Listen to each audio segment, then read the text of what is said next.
myself, who handle a lot of the back-end operations work. And we were wearing many hats. Our game developers were wearing the hat of the legal aid, which now we're outsourcing that now, thankfully. But yeah, everyone's wearing multiple hats. I don't even know what to put on my resume anymore because I'm just like, I do it all. Yeah, that's great. Yeah, I always admire that team. Like I did my first game, and it's just me and my friend Josh, and so it's just us two. But it's working out, and it's great because it's like a small scale thing. But like if we wanted to run another campaign, I would absolutely. And that doesn't mean they have to be always permanent. You can contract people or hire somebody project per project and have them help you. I think that would be good. Yeah, thanks. Gonna give everybody the 10-minute warning, a little bit under 10 minutes, and then we're gonna call it a day here. So we got time for a few more. What are the absolute worst things we can do if we're trying to get a card game or other tabletop back game via crowdfunding? Is there some form of damage control or recovery if things wind up going wrong or bad things happen? We answered this a little bit in things not to do, but I think the question's more around like, what if you launch and it fails? Like, what do you do? Is crowdfunding not for you, or should you try again? Any thoughts there? One thing that we learned fairly early on was figure out how much you need to actually make this game come to fruition and how much you want to actually want to make, and settle on a number in between. Don't put your like utmost goal out there because you're not always going to reach it. If you want to get your game funded, don't overcommit to anything, especially when it's your first time and you don't actually know what your company is going to be bringing in yet.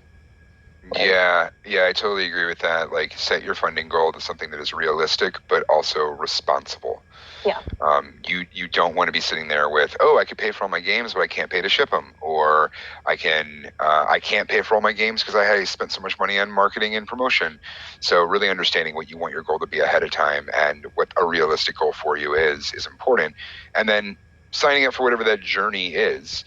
I would say one of the things. I mentioned this in like things you have to absolutely make sure you do, but like seriously, spend the time and money to make a great looking page. A great looking Kickstarter page is going to generate people backing. And try and get your game. I think your game should be done before you go to Kickstarter. We live in a world now where most games that go there and successfully fund, they are a full game already. Maybe the rules aren't quite locked yet. Maybe there's a couple components that are left to decide on. But for the most part, it's a pretty done product. And if you don't go in with that idea or expectation, then the backers will sense it and feel it and not back it. Mm-hmm. Yeah, and 10 years ago, different. But today, that's totally true. Yeah. Mm-hmm.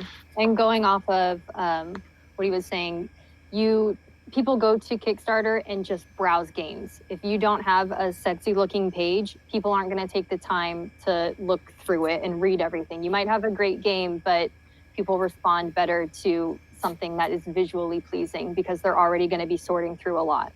Yeah, and typically when you're browsing, the main header image and maybe your video are like the only thing some people will see. Like, I tell this to people all the time, like your main header image has to like pop or it's just going to be lost. When I launched my game last year, I was like, I'm going to message everybody that's also launching like within the past month or has a live project, but it was like 300 people. So it was like, oh, I can't do that. So I have to narrow it down. And there's just so much competition out there. So you got to have it, that's why we're heavily reliant on the audience you've already built. So you're really just funneling them to a page. It could be any page in some ways. As long as you know what you're doing. But then once you start getting traction and you get the organic Kickstarter flow and get in like on landing pages within Kickstarter, those assets become very important.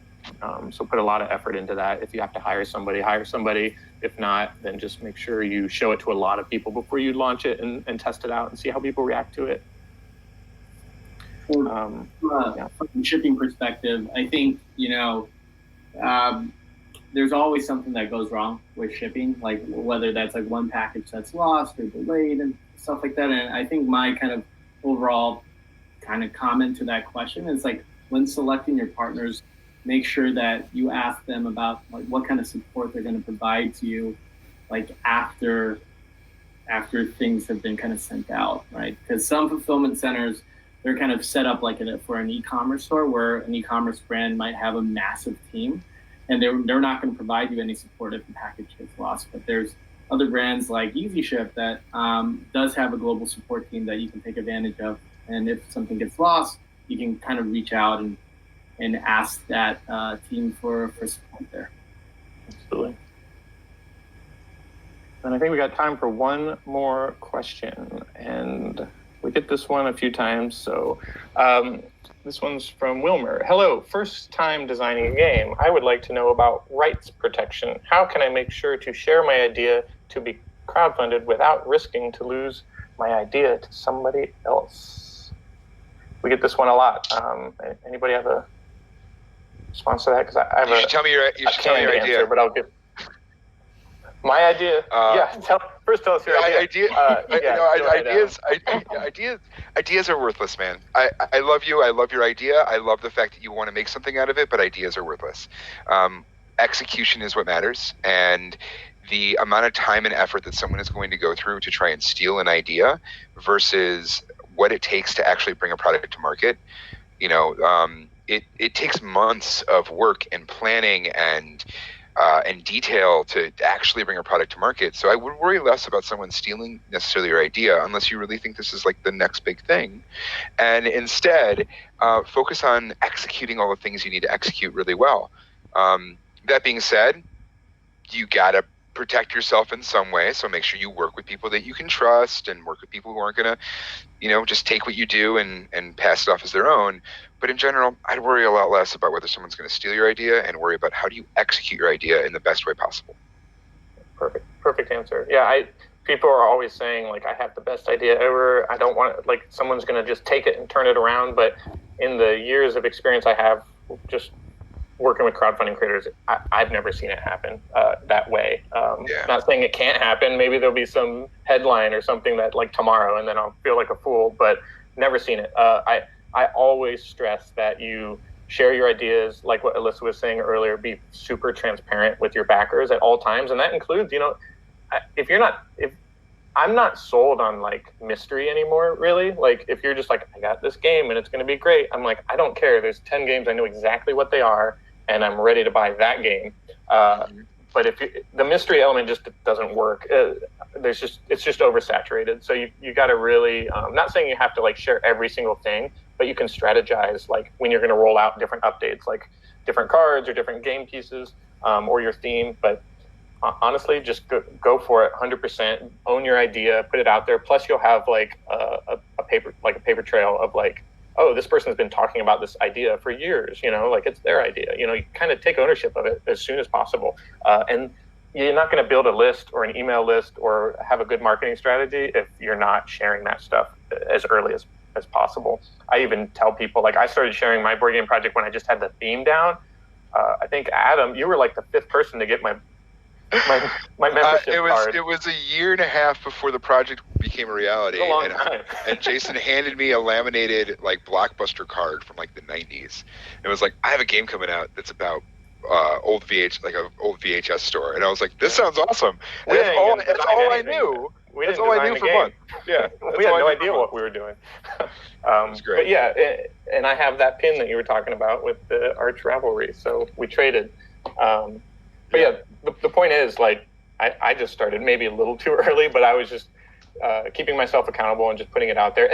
And keep in mind, that was just to, like, barely make my funding goal too. It wasn't like some $1 million project. It was just like, I just wanted to get the game made. So, you got to do stuff like that and go to conventions, go to all the meetups you can, talk to people, share your ideas, build that list. Yeah, and going off what they're saying, like I said before, it's a small community. If someone is, like, ripping you off completely, you're going to know. Everyone's going to know. It's not going to go well for them. They're going to get destroyed. Yeah. We've got a lot of things to worry about running a campaign, and this just isn't really one of them. Yeah. You come on to one of these webinars, you tell us who did it, and we'll go after them. Oh, yeah. I got some words. Yeah. This is our community. We won't let it happen. But yeah, Alyssa's right. Going in these Facebook groups and forums and conventions, everybody knows everybody. And when newcomers are there, it's really obvious. So if someone is coming in being a bad player, they're going to get called out super quick. I have no question about that. But that concludes it. I want to thank everybody, Adam, Alyssa, and Steven, for staying extra long because my computer sucks. So I really appreciate you being flexible there. I want to thank all of the attendees. The comment section was on fire this whole time. You guys, that was awesome. And the questions were really great. Apologies that we didn't get to all the questions. If it's any consolation, Adam got to a lot of them via just typing comments. All the attendee or all the guests, feel free to like add comments to any of those questions if you want, if there's something like super specific. Otherwise, we can just kind of go in there and I'll take a look at them and see if I can answer a handful of them myself. And if we don't get to it, be sure to come to, this will be my last plug for the next webinar with Laser, which is just a week from now. I already put that in the comments way earlier, but I'm just going to throw it in one last time. And be sure to RSVP for that so that we can continue the discussion. And all of our live streams have a Q&A segments. So if we didn't get to something that you really, really wanted answered, bring it there. And I'm confident that Laser will be able to answer the question as well. So yeah, thanks everybody. Thanks to guests, thank the backers, and we will see you next time. Bye everyone. Bye everyone. Thank you.